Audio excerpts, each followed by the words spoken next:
yenu, nyinyi mnanioje? Mimi nishakatazwa kuujiwa na kina bwana Misosi, wakina Sumaji, wote Duri alipigia simu wanakuhoji maswali yake. Unaongea kuhusu bata, mtu anaongea kuhusu kuku. Ukiongea kuhusu kuku, mtu anaandika kuhusu bata. Sasa kwa kama hatupelekani mjini, ila tunarudishana nyuma. Sasa uongo. Kwa hiyo kuandika kwao tu Mlayo kawa mlevi, watu wataangalia pale.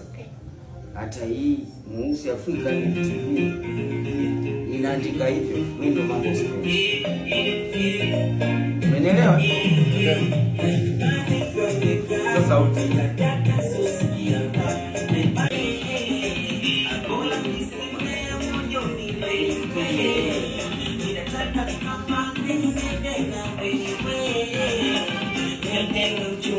Twende dukani.